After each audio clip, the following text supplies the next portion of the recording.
सपा सरकार में सबसे ज्यादा दलितों पर हुआ अत्याचार। उप मुख्यमंत्री ब्रजेश पाठक। खबर उत्तर प्रदेश के बलिया रसरा से है, जहां उप मुख्यमंत्री ब्रजेश पाठक ने बलिया में स्वास्थ्य विभाग की बैठक के दौरान उनका दिया हुआ बयान काफी महत्वपूर्ण नजर आ रहा है। डिप्टी सीएम श्री पाठक ने न केवल स्वास्थ्य सेवाओं में सुधार के लिए कई निर्देश दिए हैं, बल्कि समाजवादी पार्टी पर तीखा हमला भी किया है। आइए उनके बयान के मुख्य बिंदुओं पर विस्तार से चर्चा करें। स्वास्थ्य सेवाओं में सुधार। उप मुख्यमंत्री ब्रजेश पाठक ने बलिया में स्वास्थ्य विभाग की बैठक के दौरान अस्पताल में साफ सफाई और दवाओं की उपलब्धता सुनिश्चित करने के निर्देश दिए। उन्होंने कहा कि अस्पतालों में मरीजों को किसी भी प्रकार की दिक्कत नहीं होनी चाहिए और उन्हें बेहतर स्वास्थ्य सेवाएं मिलनी चाहिए। साथ ही उन्होंने चिकित्सकों के रिक्त पदों को भरने की बात कही, जिससे मरीजों को समय पर इलाज मिल सके। रसरा CSC सेंटर में एक्सरे मशीन। ब्रजेश पाठक ने निर्देश दिया है कि रसरा CSC सेंटर में एक्सरे मशीन उपलब्ध कराई जाएगी। इससे वहां के लोगों को अपने आसपास ही एक्सरे जैसी महत्वपूर्ण जांच सुविधा मिल सकेगी, जिससे उनका समय और धन दोनों की बचत होगी। स्वास्थ्य केंद्रों की स्थापना। डिप्टी सीएम ने जिलाधिकारी को निर्देश दिया है कि 5000 की आबादी पर एक स्वास्थ्य और आरोग्य केंद्र उपलब्ध हो। इससे लोगों को अपने आसपास से ही प्राथमिक स्वास्थ्य सेवाएं मिल सकेंगी, जिससे उनकी सेहत में सुधार होगा और बड़े अस्पतालों का बोझ भी कम होगा। सपा सरकार पर निशाना। इस दौरान ब्रजेश पाठक ने समाजवादी पार्टी पर निशाना साधते हुए कहा कि सपा सरकार में दलितों पर सबसे अधिक अत्याचार हुआ है। उन्होंने 2 जून गेस्ट हाउस कांड का उल्लेख किया है और कहा कि सपा सरकार में अधिकारियों के साथ बदसलूकी की गई और बाबा साहब की मूर्तियों को क्षतिग्रस्त किया गया। ये बयान राजनीतिक दृष्टिकोण से काफ़ी महत्वपूर्ण है और आगामी चुनाव में इसका प्रभाव देखने को मिल सकता है। डिप्टी सीएम ने कहा है कि ये बयान न केवल स्वास्थ्य सेवाओं में सुधार के प्रति उनकी प्रतिबद्धता को दर्शाता है, बल्कि राजनीतिक मुद्दों पर उनकी स्पष्ट राय भी प्रकट करता है। आइए देखते हैं आगे की रिपोर्ट। आईडी नीचे करो यार। आईडी नीचे करो। मोबाइल किसका है पीछे? हमले से क्या देश की सबसे महत्वपूर्ण योजना है आयुष्मान योजना, लेकिन आयुष्मान योजना की बलिया में जो स्थिति है इस समय 45,200 लेकिन एक ही हॉस्पिटल आई हॉस्पिटल 26,000 आईडी नीचे करिए नीचे, और जिसमें सीधे निकल के आ रहा है किसी मरीज का जनता टीवी कहाँ है यार? बलिया जनपद में बलिया जनपद में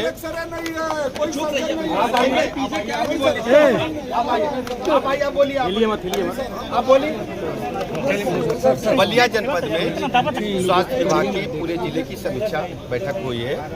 जिले में मरीजों को कोई दिक्कत न हो।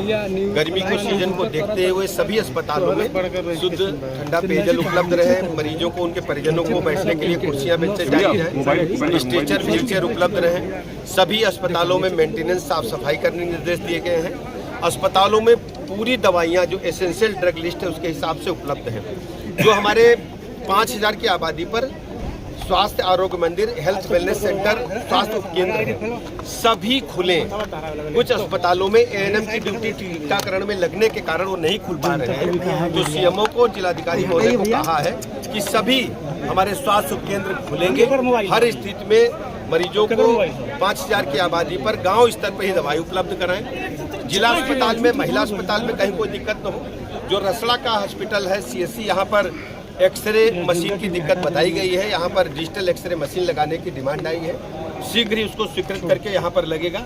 और जो भी दिक्कतें हैं, जो चिकित्सकों के पद खाली हैं, जिलाधिकारी महोदय को और मुख्य चिकित्सा अधिकारी को कहा है, उनको अधिकार दिया है कि वॉक इन इंटरव्यू के माध्यम से शीघ्र पद भरे जाएं।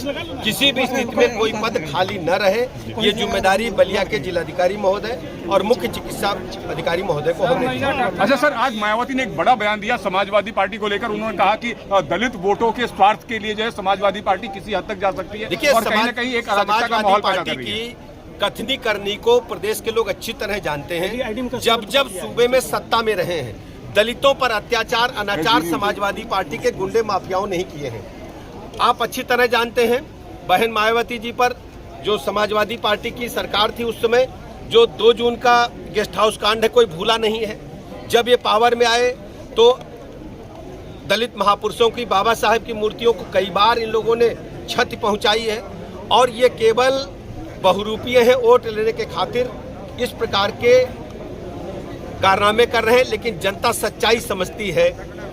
समाजवादी पार्टी कभी भी दलितों का सम्मान नहीं कर सकती, दलित महापुरुषों का सम्मान नहीं कर सकती। आपको अच्छी तरह याद होगा जब पार्लियामेंट में प्रमोशन इन रिजर्वेशन बिल आया था तो समाजवादी पार्टी के लोगों ने ही बिल को फाड़ने का काम किया था और उस समय समाजवादी पार्टी की सरकार थी।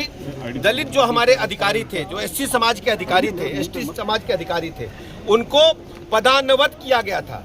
यदि कोई एक्सीएन था तो उसको एई और जेई बनाने का काम समाजवादी पार्टी की सरकार में ही हुआ था।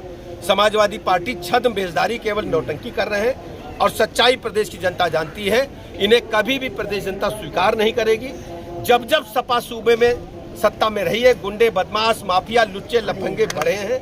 हमारी सरकार में गुंडे प्रदेश के बाहर हैं या जेल में हैं। अच्छा, वक्फ कानून को लेकर, संशोधन कानून को लेकर मामला कोर्ट में चल रहा है, क्या कहना चाहेंगे? आप अच्छी तरह जानते हैं वक्फ कानून माननीय न्यायालय में, सर्वोच्च न्यायालय में चल रहा है और वहाँ के निर्णय के बाद ही हम लोग कुछ। अच्छा, मुर्शिदाबाद में क्या हिंदू सुरक्षित है क्या? देखिए, बहुत मुर्शिदाबाद के पश्चिम बंगाल में जो घटनाएं हो रही हैं, पूरे पश्चिम बंगाल में सनातन धर्म को स्वीकार नहीं किया जा रहा। ममता बनर्जी की अगुवाई में उन पर लगातार हमले हो रहे हैं, हिंदू भाई बहनों पर हमले हो रहे हैं। पश्चिम बंगाल की जनता समय आने पर ममता बनर्जी को इसका खामियाजा देगी और भारतीय जनता पार्टी की पश्चिम बंगाल में प्रचंड